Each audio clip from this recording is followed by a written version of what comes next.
Welcome to our channel. నేను మీ అవని.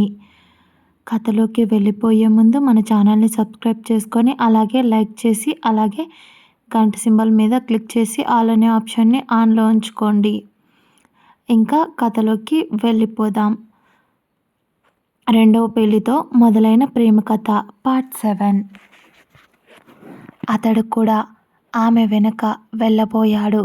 కానీ అప్పుడే తన వెనక ఉన్న అన్వి పాప కళ్ళు నులుముకుంటూ డాడీ అని పిలిచేసరికి తన వైపు చూశాడు విశ్వ.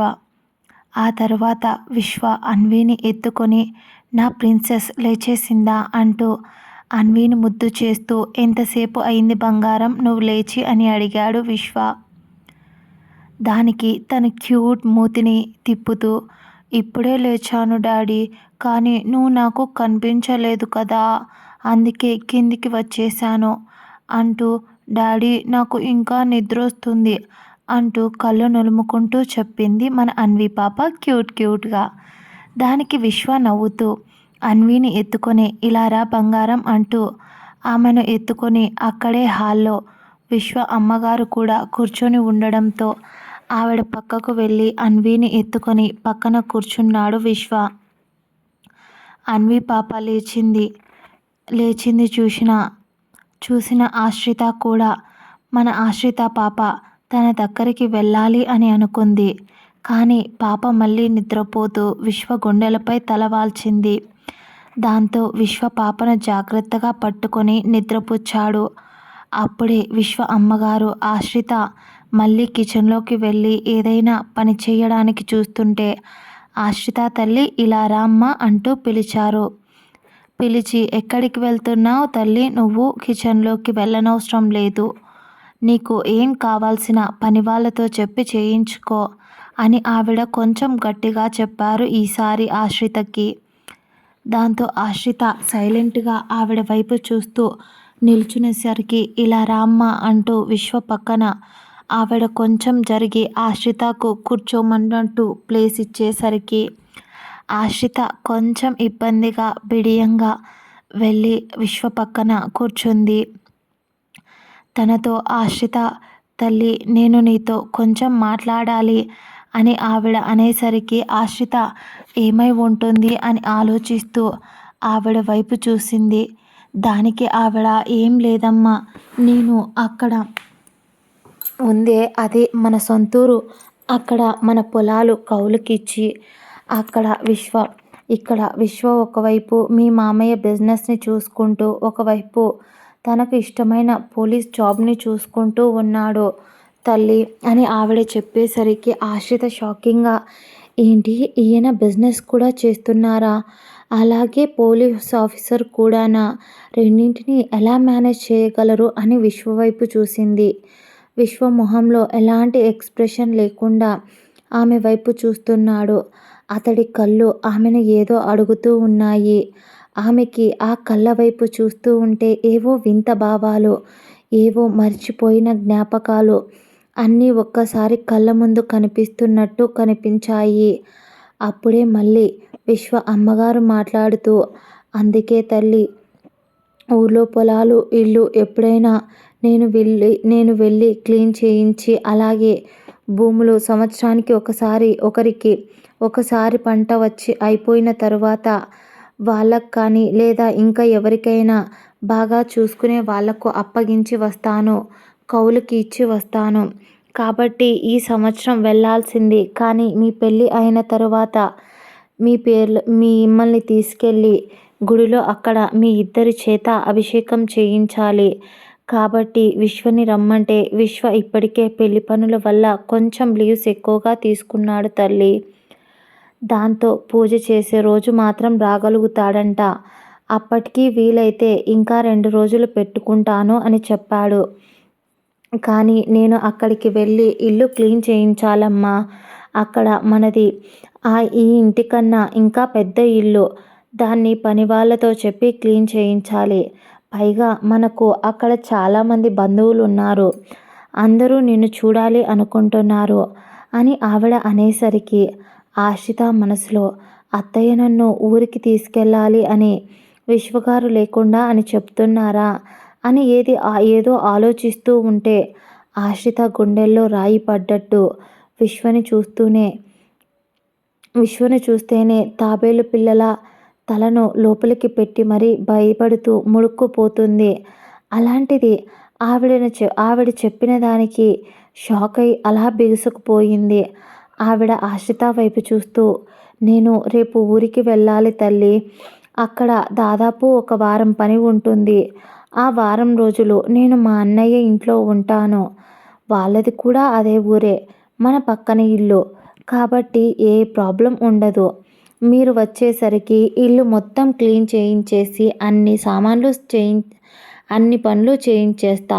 అంతవరకు నువ్వు, విశ్వ, పాప జాగ్రత్తగా ఉండండమ్మా అని ఆవిడ చెప్పేసరికి ఆశ్రితకి పాపం గొంతులో పచ్చి వెలక్కాయ ఇరుక్కున్న ఫీలింగ్ కలిగింది. ఏంటి అత్తయ్య నన్ను ఈయన దగ్గర ఒక్కతినే వదిలేసి వెళ్తాను అంటుంది అని భయంగా మనసులో ఆలోచిస్తూ ఉంటే, కానీ ఒక చిన్న ఆశ ఆమెకు, పాపను ఇక్కడే నా దగ్గరే ఉంటుంది కదా, ఎలాగో అలా మేనేజ్ చేయొచ్చు అని ఒక మొండి ధైర్యం ఆమెది. కానీ అప్పటిదాకా విశ్వ ఒడిలో బుజ్జి కుక్క పిల్లలా నిద్రపోతున్న మన అన్వి పాప టక్కున లేచి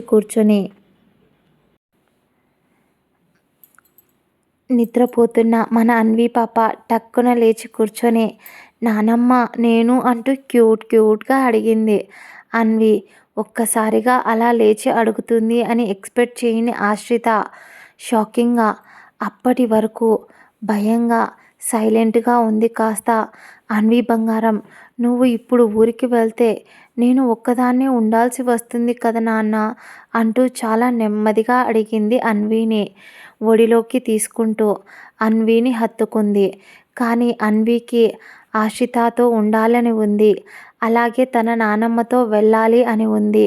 ముఖ్యంగా తన నానమ్మ డాడీ కలిసి తను నిద్రపోయింది అని తన ముందు వాళ్ళు మాట్లాడుకోవడం వింది అన్వి పాప. విశ్వ అమ్మగారు, నాన్న విశ్వ, నువ్వు ఆశ్రిత ఇద్దరు మాత్రమే ఉంటే తను నీతో కొంచెమైనా చనువుగా ఉంటుందేమోరా. నిజం చెప్పాలి అంటే కొత్తగా పెళ్ళైన వాళ్ళ మధ్య ఎవ్వరూ ఉండకూడదు నాన్న. ఈ బంధం గట్టిపడాలి అంటే మీరు కలిసి ఉండాలి. నీకు ఎక్కువగా పనులు ఉంటాయి నాకు తెలుసురా. కానీ నువ్వు తనని అర్థం చేసుకొని తన భయాల్ని పోగొట్టు విశ్వ.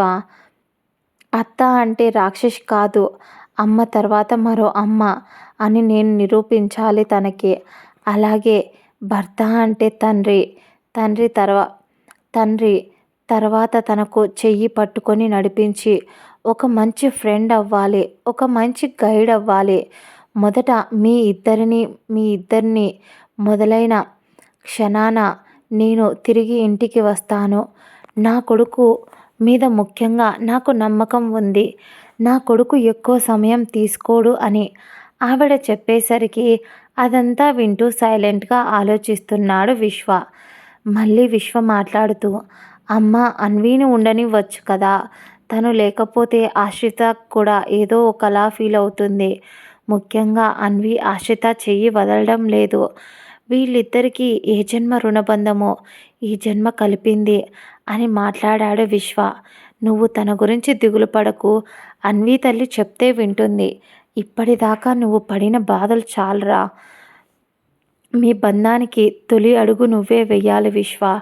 ఆ తర్వాత నీ ప్రేమ ఎప్పుడైతే తన గుండెకు తాకుతుందో ఆ క్షణం ఆమె మిగిలిన అడుగులన్నీ నీతో కలిసి నడుస్తుంది అని తన నానమ్మ డాడీ మాట్లాడుకున్న మాటలో కొంచెం అర్థమయ్యి అర్థం కాక గుర్తు వచ్చి వెంటనే అన్వి పాప డిసైడ్ అయిపోయింది. తనకు పైగా ఆ ఊరంటే చాలా ఇష్టం. చిన్నప్పుడు చాలాసార్లు వెళ్ళింది. అలాగే ఇప్పుడు కొద్ది రోజులు అక్కడ ఉంటే మమ్మీ డాడీ కలిసిపోతారు.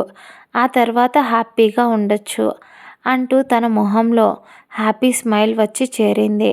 అంత చిన్న వయసులోనే అంత మెచ్యూర్డ్గా ఆలోచిస్తుంది మన అన్వి పాప. అప్పటికే చాలా ఆలస్యం అవడంతో అమ్మ లేట్ అయింది, భోజనం చేద్దాం రండి అని విశ్వ ఇక మ్యాటర్ని అక్కడితో ఎండ్ చేసి అందరూ భోజనం చేయడానికి వెళ్ళారు. ఆ తర్వాత భోజనం దగ్గర కూడా ఆశ్రిత నేను వడ్డిస్తాను అత్తయ్య అని అన్నా కూడా విశ్వ వినకుండా అతని పక్కనే ఆమెను చెయ్యి పట్టి మరీ కూర్చోబెట్టి నువ్వు ముందు తిను, ఆ తర్వాత ఏదైనా ఆలోచించు అని కొంచెం గట్టిగా చెప్పాడు విశ్వ. ఆమె వడ్డించుకోకపో ఆమె వంటి ఆమె వడ్డించుకోబోతే అతడే ఆమె చేతిలోని గరిటెను తీసుకొని ఆశ్రితకు భోజనం పెట్టాడు. ఆమె కొంచెం మాత్రమే పెట్టుకుంది. ఆ విషయం అతడికి తెలుసు. అందుకనే మొహమాట పడకూడదు అని అతడు వడ్డించాడు. ఆ తరువాత తినమన్నట్టు కళ్ళతో సైగ చేశాడు. ఆమె ఏదో ఆలోచిస్తూ ఉంటే అన్వికి ఒకవైపు అన్నం తినిపిస్తూ విశ్వ అమ్మగారు జరిగేదంతా చిన్న చిరునవ్వుతో చూస్తూ ఉన్నారు ఆవిడ. అప్పుడే విశ్వ ఆశ్రి చెవిలో నువ్వు ఈ అన్నం మొత్తం తినకపోతే ఇంకొంచెం వడ్డించి నేనే నీకు తినిపిస్తాను అని బెదిరించినట్టే చెప్పాడు విశ్వ. ఆ మాటకు ఆమె భయపడుతూ కళ్ళతోనే తింటాను అన్నట్టు చెప్పింది. విశ్వ ఆమె చేసే సైగలకు చిన్న చిరునవ్వుతో సమాధానమిచ్చి సైలెంట్గా అతడి భోజనం తింటున్న సమయంలో ఆశ్రితకి తింటున్నప్పుడు పొలమారింది. వెంటనే ఆమె దగ్గుతూ ఉంటే విశ్వ ఆమె తలపై ఒక చేత్తో తట్టి ఆమె వెన్ను నిమిరి వాటర్ తాపించాడు. ఆ క్షణం ఆమె అతడి కళ్ళల్లోకి చూసింది. ఎందుకు విశ్వగారు మరీ నాకు ఇంతగా నచ్చేస్తున్నారు? నా గాయాలకు మీరు మందు అవుతున్నారు. కానీ నేను దురదృష్టవంతురాల్ని. ఎక్కడ నా జాతకంలో ఉన్న దురదృష్టమంతా మీకు చేరుతుందో అని నాకు భయం వేస్తుంది అంటూ మిక్స్డ్ ఎమోషన్స్తో ఆమె తల కిందికి దించేసి ఆలోచిస్తూ ఉంటే విశ్వ ఆమె వైపు కంగారుగా చూసి ఓకేనా అన్నట్టు చూశాడు. దానికి ఆమె నేను బాగున్నాను అని ఒక్కసారి చెప్పి సైలెంట్గా తినడం మొదలుపెట్టింది. చాలా కొద్దిగా మాత్రమే తింది. ఆ తర్వాత అక్కడి నుంచి లేచి వెళ్ళి బయట లాన్లో తిరుగుతూ ఉన్న సమయంలో విశ్వక్ కూడా అతడి డిన్నర్ని ఫినిష్ చేసుకొని ఆమె కోసం అక్కడికి వచ్చాడు. ఆమెకి అప్పటికే అర్థం కావడం లేదు. ఇంట్లో ఎవరూ లేకపోతే ఆయనతో నేను ఒక్కదాన్నే ఉండాలా అనేది ఆమెకు భయం వేస్తుంది. నిజమే, అతడు ఆమెకు తాళి కట్టిన భర్త. కానీ ఆమె ఎదుర్కొన్న గాయాలు, ఆమె పడిన బాధలు అంత ఈజీగా మనిషిని నమ్మనివ్వవు కదా. దాంతో ఆలోచిస్తూ ఉన్న తన భుజంపై వెనక నుంచి ఎవరో చెయ్యి వేశారు. ఎవరా అన్నట్టు టక్కున వెనక్కి తిరిగి చూడగా అక్కడ విశ్వ. అతడి చేతిలో ఉన్న గ్లాస్ దాంట్లో పాలు. ఆ పాలను అతడిని అయోమయంగా చూస్తూ ఉంది మన ఆశ్రిత పాప. పైన చందమామ వెలుగులో తన భర్త ఇంకా వెలిగిపోతూ కనిపించాడు.